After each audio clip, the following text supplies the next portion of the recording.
When parents work hard to give their children a good education and the best start in life, it is right that their children are grateful. And when parents grow old and sick, it is right that their children take care of them and make their last years comfortable and peaceful. Rakesh is a son to please any parent. He knows his duty. He knows what is right.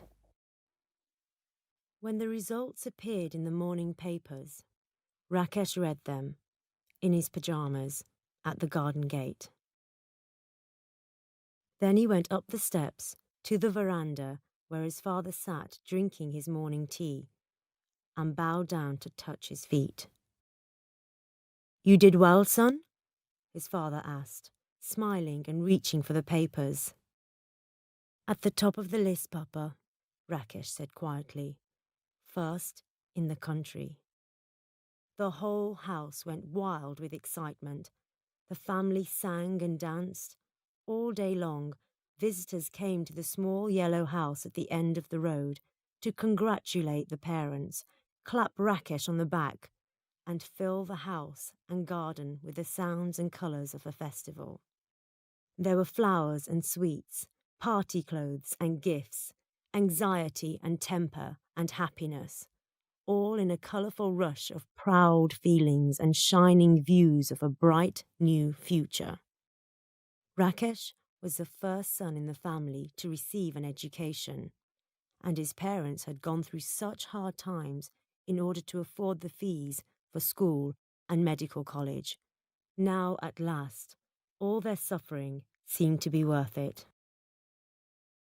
To everyone who said to him, "Varma, congratulations on your wonderful son," the father replied, "Yes, and do you know the first thing he did when he saw the results this morning? He bowed down and touched my feet." This moved many of the women so much that they raised the ends of their saris and wiped away their tears. Meanwhile, the men reached out for the betel leaves and sweets and shook their heads in wonder at such excellent behavior. "One does not often see such behavior in sons anymore," they all agreed, a little enviously perhaps. Leaving the house, some of the women said, "At a time like this, you would think they'd serve the very best sweets." And some of the men said, "That old Varma is too proud.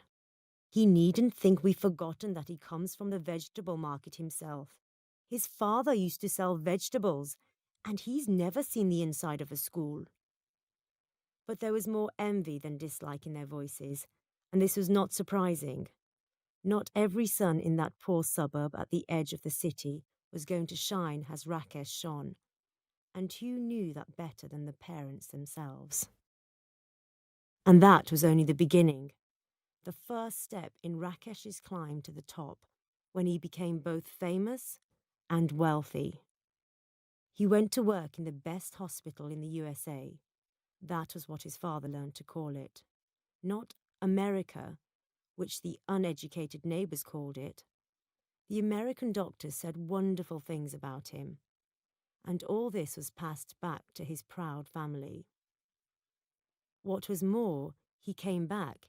He actually returned to that small yellow house, right at the end of the road, where the rubbish lay about in smelly piles just outside the neat, well-kept gardens. To this place, Rakesh returned, and the first thing he did on entering the house was to bow down and touch his father's feet. His mother mainly took pleasure in the strange fact that he had not married in America, as all her neighbours had warned her he would, because wasn't that what all Indian boys went abroad for? Instead, he agreed, almost without argument, to marry a girl she had chosen for him in her own village.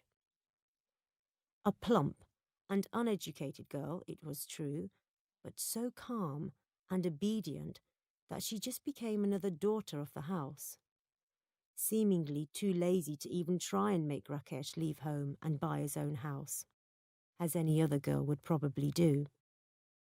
What was more, Veena was pretty, really pretty, in a plump way that only turned to fat after she had their first baby, a son. And then what did it matter? For some years, Rakesh worked in the city hospital, where he quickly rose to the top and was made a director. He then decided to leave and open his own clinic. When it was built, he took his parents in his car, a new sky blue Ambassador, to see it. A large sign over the door showed his name in big red letters. After that, he seemed to become a little less famous. Or maybe it was only that everyone in town had grown used to him at last. But it was also the beginning of his fortune, because he now became known not only as the best, but also the richest doctor in town. However, all this did not happen overnight. Naturally not. It was a lifetime's work.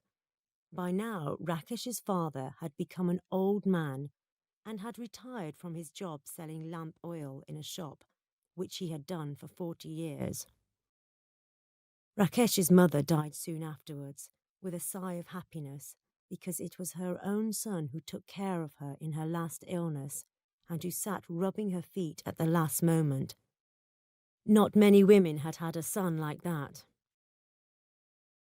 Even the most envious neighbours had to agree that not only was Rakesh a devoted son, who managed to obey his parents, please his wife, show concern for his children and his patients, and keep his many friends happy, but he was also an excellent doctor. How one man could do all this, a man whose parents had never been to school, no one could understand, but all respected him for his fine qualities. It is a strange fact, however, that success, if it continues too long, begins to shine less brightly.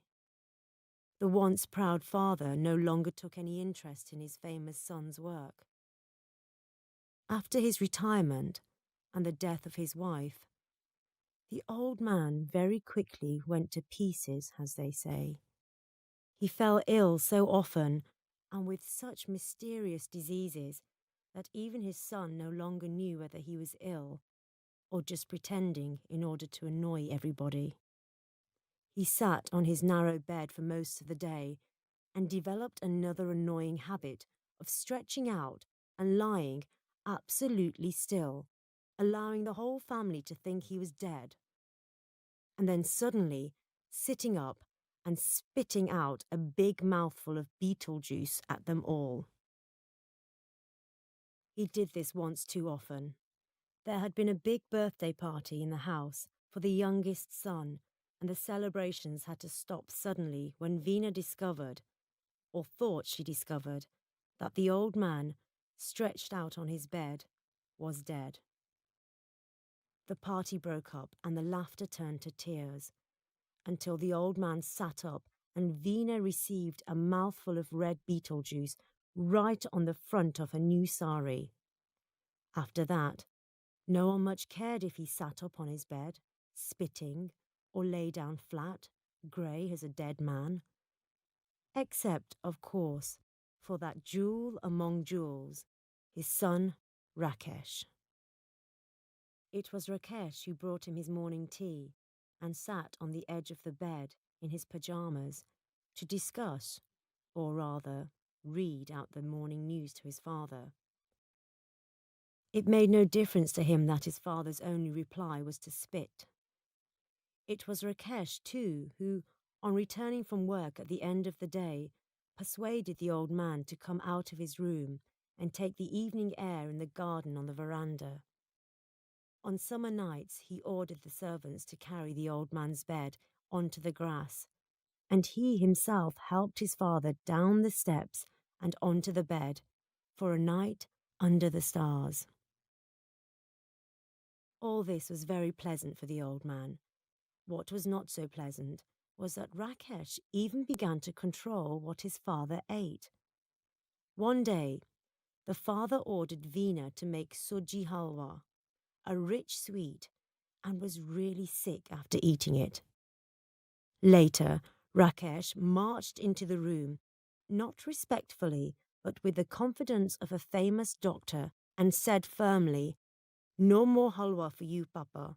We must be sensible at your age. If you must have something sweet, Veena will cook you a little kheer. That's light, just a little rice and milk. But nothing fried, nothing rich. We can't have this happening again." The old man, who was feeling weak after a day's illness, opened his eyes wide at these words. He stared, shocked at his son. He couldn't believe what he had heard. A son who actually refused his father the food he wanted? No, that was impossible. But Rakesh had turned his back and did not notice his father's look. Veena went silently out of the room with a secret smile that only the old man saw and hated. Halwa was the first thing to go. Soon, everything fried was forbidden, then everything sweet, and finally, everything. Everything that the old man enjoyed. The meals that arrived for him twice a day were simple, to say the least. Dry bread, boiled vegetables, and if there were a bit of chicken or fish, that was boiled too. If he called for some more, Rakesh used to shake his head sadly, saying, "Now, Papa, we must be careful. We don't want another illness, do we?" The old man bribed his grandson to buy him sweets in the market. But Rakesh found out and was violently angry with him. The old man sighed and lay down in his dead body position, but that worried no one any longer. There was only one pleasure left to the old man now. His son's early morning visits and readings from the newspaper could no longer be called that. His visits from neighbours. Old Bhatia, from next door, sometimes came to see him. If Rakesh were at home, he used to help his father into the garden and leave the two old men under the tree, chewing betel leaves and discussing their illnesses enthusiastically. "At least you have a doctor in the house to look after you," sighed Bhatia one day. "Look after me?" cried Varma, his voice breaking with anger. He does not even give me enough to eat." "What?" said Bhatia. "Doesn't give you enough to eat? Your own son?" "My own son. If I ask him for one more piece of bread, he says, 'No, Papa. I have weighed it myself and I can't allow you any more.' He weighs the food he gives me, Bhatia. That's what it has come to." "Never," said Bhatia in horror. "Is it possible, even in these terrible times, for a son to refuse his father food?" "Let me tell you," Varma whispered eagerly. "Today, the family was having fried fish. I could smell it. I called Veena to bring me a piece. She came to the door and said, 'No.'" "Said no?" Now it was Bhatia's voice that broke. "No?" "She said no. Rakesh has ordered her to give me nothing fried.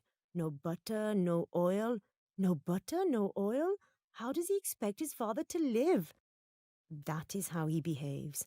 After I brought him up, gave him an education, made him a great doctor. Great doctor! This is the way great doctors behave to their fathers, Bhatia." But complaining to an old friend like Bhatia did not help much. Varma was now eating so little that he soon became really weak and ill.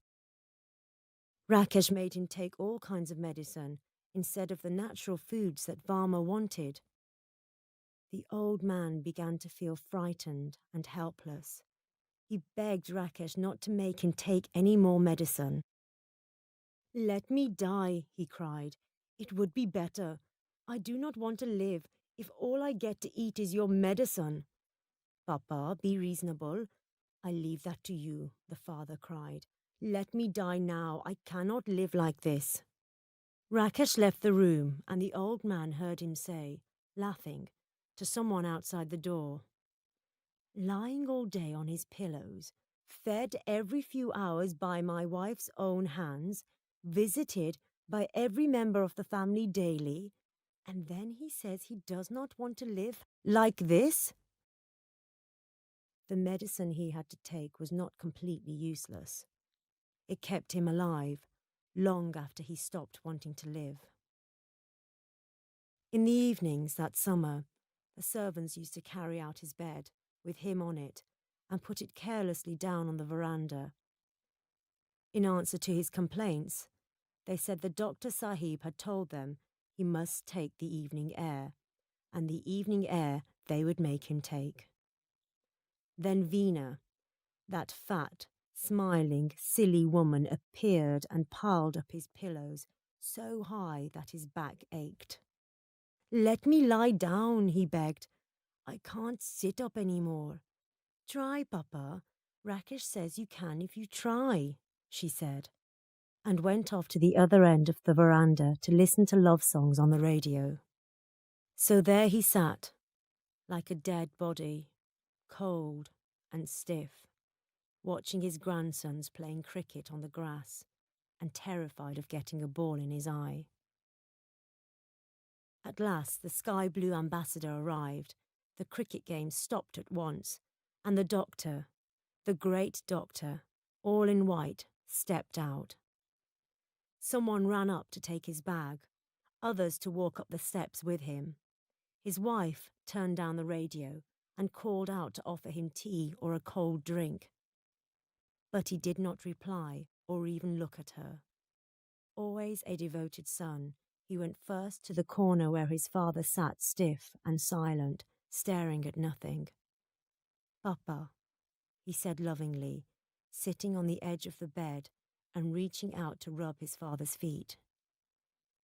Old Varma put his feet under him, out of the way, and continued to stare straight ahead into the dusty yellow air. "Papa, I'm home. How are you feeling, Papa?" Then Varma turned and looked at his son. His face was so old and tired that it could not communicate to the famous man exactly what his father thought of him. "I'm dying," he whispered. "Let me die, I tell you." "Papa, you're joking." His son smiled at him. "I've brought you some new medicine. You must take it. It will make you feel stronger again. Promise me you'll take it regularly, Papa." There was a pause. Then Varma spat out some words, sharp and bitter as poison, into his son's face. "Keep your medicine. I want none. I won't take any more. None. Never." And he knocked the bottle out of his son's hand with a movement that was suddenly grand and effective. His son jumped. The bottle smashed and the thick brown liquid stained his white trousers. His wife let out a cry and came running. All around the old man was noise once again. He gave a push to the pillows behind him so that they fell off the bed and he could lie flat on his back again. He closed his eyes and pointed his chin at the ceiling, saying as firmly as a sick old man could, "God is calling me. Now let me go."